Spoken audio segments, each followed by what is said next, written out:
কিছুক্ষণ আগেই শেষ হয়েছে বৈষম্য বিরোধী ছাত্র আন্দোলনের ডাকা মার্চ ফর ইউনিটি কর্মসূচি। এই যে বৈষম্য বিরোধী ছাত্র আন্দোলনের যে মার্চ ফর ইউনিটি কর্মসূচি, এই ইউনিটি কর্মসূচিকে কিন্তু সফল বলা চলে। পুরো ঢাকা বিশ্ববিদ্যালয় এলাকা ছিল লোকে লোকারণ্য, শহীদ মিনারে নেমেছিল হাজারো মানুষের ঢল। আপনাদের এই যে কর্মসূচি, এই কর্মসূচি শেষ হওয়ার পরে ঢাকা বিশ্ববিদ্যালয়ের প্রাঙ্গণ এখন কেমন, টিএসসির যে মোড়, রাজু ভাস্করের পাদদেশ, সেই পাদদেশ এখন কেমন সেটি আপনাদের এখন দেখানোর চেষ্টা। আমার সামনেই ঠিক রাজু ভাস্কর্যের পাদদেশ। এই যে বৈষম্য বিরোধী ছাত্র আন্দোলনের যে মার্চ ফর জাস্টিস কর্মসূচি ছিল করে এখন এই যে সমাবেশ, এই সমাবেশে যারা অংশগ্রহণ করেছেন তারা বাড়ি ফিরে যাচ্ছেন। রাস্তায় আপনারা ভিড় দেখেই ধারণা করতে পারবেন যে এই আজকের সমাবেশে কি পরিমাণে জনসমাবেশ হয়েছিল। আমরা দেখেছি বাংলাদেশের বিভিন্ন জেলা থেকে কিন্তু প্রচুর সংখ্যক ছাত্র জনতা এসে এই আজকের কর্মসূচিকে সফল করেছিল। যদিও এই কর্মসূচি শনিবার থেকে ঘোষণা ছিল, এই কর্মসূচি থেকে আজকের যে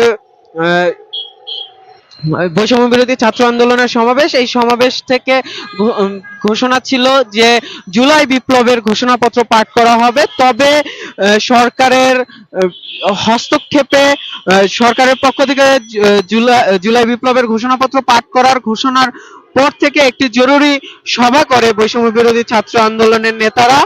সেই সভা থেকে সিদ্ধান্ত হয় যে এই সমাবেশে আজকে কোন জুলাই বিপ্লবের ঘোষণাপত্র পাঠ করা হবে না। আজকের সমাবেশ হবে মার্চ ফর ইউনিটি। বৈষম্য বিরোধী ছাত্র আন্দোলনের সমন্বয়করা জানাচ্ছিলেন যে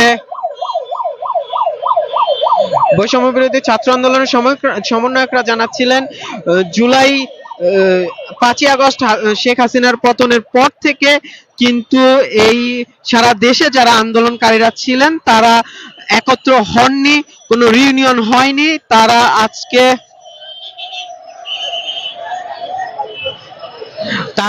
এই সমাবেশটি তাদের আজকের রিইউনিয়ন।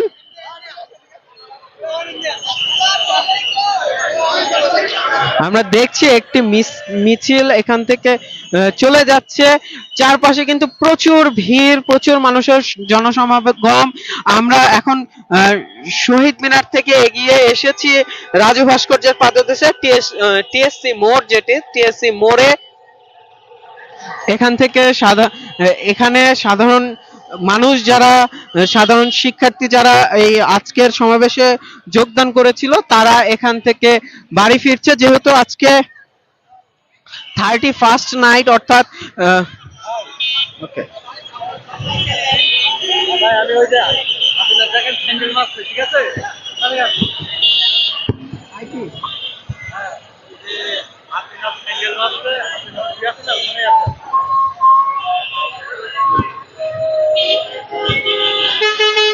আমরা যেমনটা বলছিলাম, আজকে যেহেতু বছরের শেষ দিন, জানুয়ারি মাসের 31 তারিখ, আজকে কিন্তু যে নতুন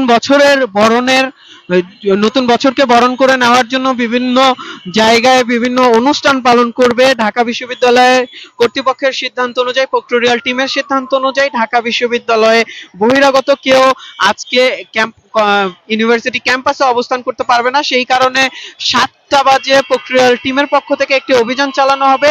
ঠিক 8টার পরে না কেউ এই ঢাবি ক্যাম্পাসে প্রবেশ করতে পারবে, না কেউ বের হতে পারবে। যার কারণে কিন্তু এখান থেকে আমরা সাধারণ মানুষ যারা এসেছিলেন আজকের কর্মসূচিতে তারা বের হয়ে যাচ্ছেন। মূলত দুইটি পথ ব্যবহার করছেন তারা, একটি হচ্ছে পলাশীর মোড়, আরেকটি হচ্ছে টিএসসি। এই টিএসসির মোড় দিয়ে তারা বের হয়ে যাচ্ছেন। নন্দন নাগরিক কমিটির লোক কোনো কিছু নেবেন?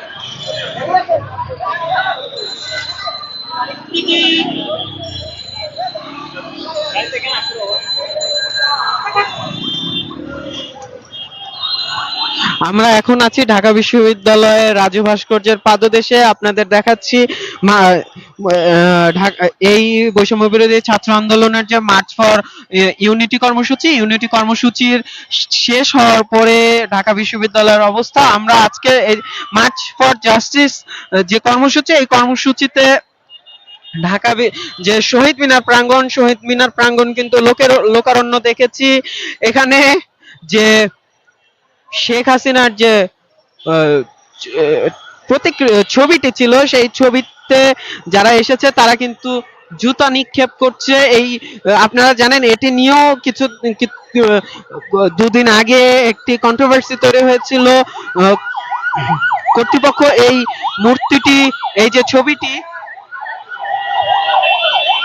কর্তৃপক্ষ এই ছবিটি মুছে ফেলার পরে আবার তাৎক্ষণিক রাতে, ওই দিন রাতে এই ছবিটি আবার আঁকা হয়। একে পরের দিন অর্থাৎ গতকালকে এখানে আবার জুতো নিক্ষেপ, ঝাড়ু নিক্ষেপ এবং যে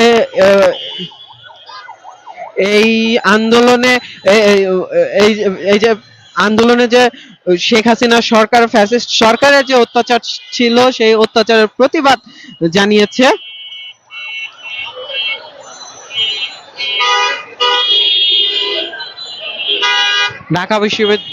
ঢাকা বিশ্ববিদ্যালয়ের টিএসসি থেকে আপনাদের সাথে যুক্ত হয়েছি আমি। আপনাদের দেখাচ্ছিলাম যে এই বৈষম্য বিরোধী ছাত্র আন্দোলনের কর্মসূচি শেষে এই ঢাকা বিশ্ববিদ্যালয়ের যে ক্যাম্পাস প্রাঙ্গণে কি অবস্থা।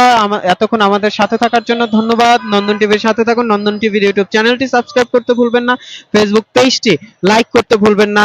ধন্যবাদ।